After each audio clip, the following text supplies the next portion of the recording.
Hi friends, welcome to Rani's kitchen. నేను మీ రాణి. ఈరోజు sweet recipe చూద్దాం. చాలా సింపుల్ ప్రాసెస్తో టేస్టీ రెసిపీ అండి. జ్యూసీగా చాలా బాగుంటుంది. ఆ ప్రాసెస్ అంతా చూద్దాం. వీడియోని ఫస్ట్ నుంచి లాస్ట్ వరకు చూడండి. ముందుగా ఒక మిక్సింగ్ బౌల్ తీసుకుని 1 కప్పు నిండా మైదా పిండి తీసుకుని వేసుకోండి. ఇప్పుడు అదే కప్పుతో అరకప్పు మిల్క్ పౌడర్ తీసుకుని వేసుకోండి. 1 కప్పు మైదాకి అరకప్పు మిల్క్ పౌడర్ తీసుకోండి. ఈ మిల్క్ పౌడర్ కూడా మైదాలో కలిపేసుకోండి. ఇప్పుడు కొంచెంగా సాల్ట్ వేసుకోండి. 1/2 టీ స్పూన్ వంట soda, 1/2 teaspoon baking soda వేసుకోండి. 1 టేబుల్ స్పూన్ నెయ్యి వేసుకోండి. ఇప్పుడు మనం వేసిన ఇంగ్రీడియంట్స్ అన్నీ కూడా చేత్తో బాగా కలపండి. పిండిని ఇలా ప్రెస్ చేస్తూ రఫ్ చేస్తున్నట్లుగా కలిపినట్లయితే మనం వేసిన ఇంగ్రీడియంట్స్ అన్నీ పిండికి బాగా కలుస్తాయి. అలాగే నెయ్యి కూడా పిండికి బాగా పడుతుంది. ఈ విధంగా కలపండి. ఇప్పుడు కొంచెంగా వాటర్ పోసుకుని పిండిని చపాతీ ముద్దలాగా సాఫ్ట్గా కలపండి. వాటర్ అనేవి ఎక్కువగా అక్కర్లేదండి. కొంచెంగా 2-3 టేబుల్ స్పూన్లు వేస్తే సరిపోతుంది. పిండి అంతా కూడా ఈజీగా కలిసిపోతుంది. ఎందుకంటే మనం మిల్క్ పౌడర్ వాడాం కదా, వాటర్ అనేది ఎక్కువగా తీసుకోదు. కొంచెం వాటర్తోని ఈ పిండి అంతా సాఫ్ట్గా కలిసిపోతుంది. ఈ విధంగా కలిపిన తర్వాత ఒక అరగంట పాటు ఈ గిన్నెకి మూత పెట్టి పక్కన పెట్టండి. పిండి అంతా కూడా బాగా నాని సాఫ్ట్గా వస్తుంది. నానిన తర్వాత నెక్స్ట్ ప్రాసెస్ అనేది చూద్దాం. ఒక అరగంట తర్వాత చూసినట్లయితే పిండి అంతా కూడా బాగా సాఫ్ట్గా నానింది. ఇప్పుడు ఈ పిండిని పూరీపీట తీసుకుని చపాతీలాగా వత్తండి. మరీ పల్చగా కాకుండా మరీ లావుగా కాకుండా మీడియం సైజులో వచ్చేలా వత్తండి. ఇలా చపాతీ రోలర్తో ప్రెస్ చేస్తూ వత్తినట్లయితే ఈజీగా స్ప్రెడ్ అవుతుంది.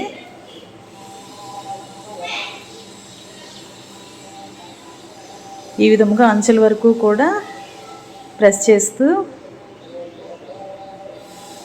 కొంచెం మందంగా ఉన్న చపాతీలాగా వత్తండి. మరీ పల్చగా వత్తకూడదండి, అలాగని మరీ లావుగా కూడా చేయకూడదు.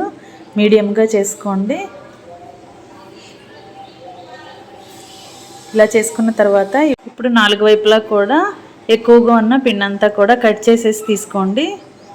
దీన్ని కట్ చేసి పక్కన పెట్టేసుకోండి. ఇది తర్వాత వాడదాం. ఈ విధంగా 4 వైపులా కూడా కట్ చేసుకున్నట్లయితే మధ్యలో స్క్వేర్ షేప్లో ఉన్న పార్ట్ మాత్రమే మనం ఈ స్నాక్స్కి వాడబోతున్నాం.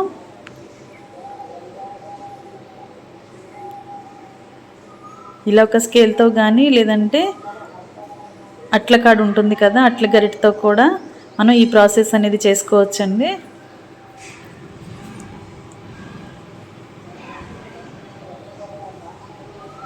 ఇలా 4 వైపులా కూడా కట్ చేసిన తర్వాత మధ్యలో ఉన్న పార్ట్ని నేను చూపించే విధంగా అన్నీ కరెక్ట్ సైజులో వచ్చేలా కట్ చేసి తీసుకోండి. చుట్టూ అంచులని కట్ చేసుకున్న తర్వాత ఆ పిండి అంతా ఉంటుంది కదా, దానిని కూడా ఒక చపాతీలాగా చేసుకుని అది కూడా తర్వాత చపాతీలాగా ఒత్తుకుని సేమ్ ఇదే ప్రాసెస్తో కట్ చేసుకోండి. ఈ విధంగా మనం కరెక్ట్గా కొలుచుకొని కట్ చేసుకున్నట్లయితే స్వీట్స్ అన్నీ కూడా ఒకే షేప్లోకి వస్తాయి. అంతేకాకుండా మనం డీప్ ఫ్రై చేసినప్పుడు కూడా అన్నీ ఈవెన్గా ఫ్రై అవుతాయి. ఈ విధంగా నిలువుగా కట్ చేసుకున్న తర్వాత ఇలా అడ్డంగా కూడా కట్ చేసుకున్నట్లయితే ఒక్కొక్క పీసు ఇలా స్క్వేర్ పార్ట్ లాగా వస్తుందండి. ఈ షేప్లోకి వస్తుంది. నేను ఇలా కట్ చేస్తున్నాను కదా, మీరు షేప్ అనేది ఎలాగైనా కూడా కట్ చేసుకోవచ్చు.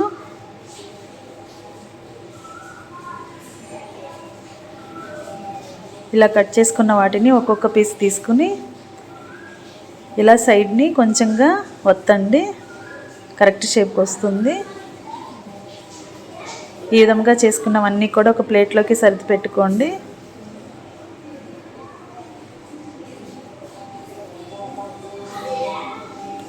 ఇలా 4 వైపులా కూడా కరెక్ట్గా ఒత్తుకొని ఇవన్నీ కూడా ప్లేట్లో పెట్టుకుని రెడీ చేసుకోండి. ఇదే విధంగా మిగిలిన పిండిని కూడా ఇదేలాగా చపాతీలాగా ఒత్తుకొని సేమ్ ఇదే ప్రాసెస్తో కరెక్ట్ షేప్లోకి అన్నీ ఈవెన్గా ఒకే సైజులోకి వచ్చేలా కట్ చేసి తీసుకోండి.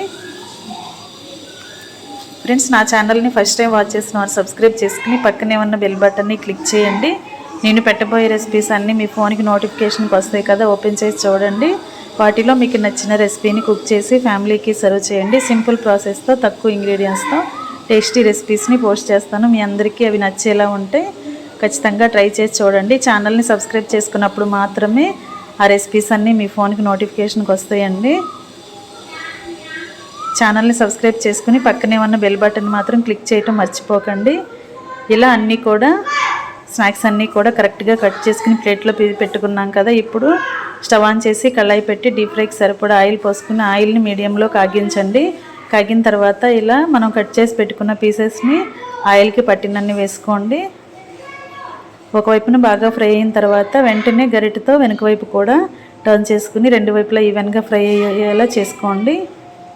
ఫ్లేమ్ మరీ హైలో పెట్టొద్దండి, మీడియం ఫ్లేమ్లో మాత్రమే ఇవి ఫ్రై చేసినట్లయితే లోపల వరకు కూడా మెత్తగా లేకుండా క్రిస్పీగా ఫ్రై అవుతాయి. ఇలా అన్నీ కూడా కరెక్ట్గా ఫ్రై అయిన తర్వాత ఆయిల్ నుండి తీసేసుకోండి.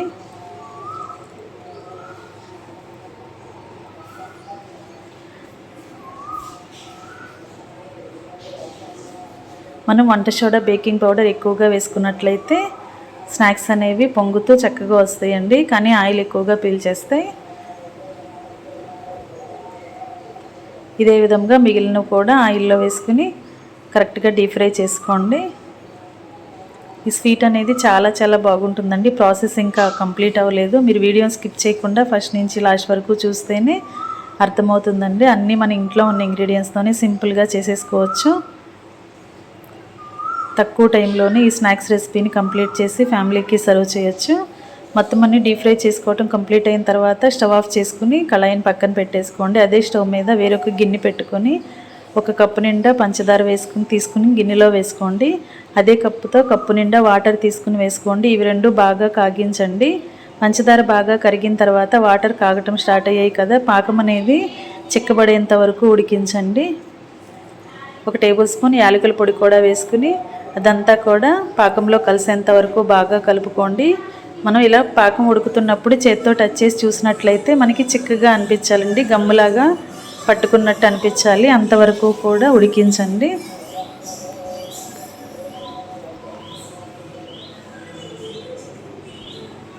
గులాబ్ జామ్ పాకం కన్నా కొంచెం చిక్కబడేంత వరకు ఉడికించండి.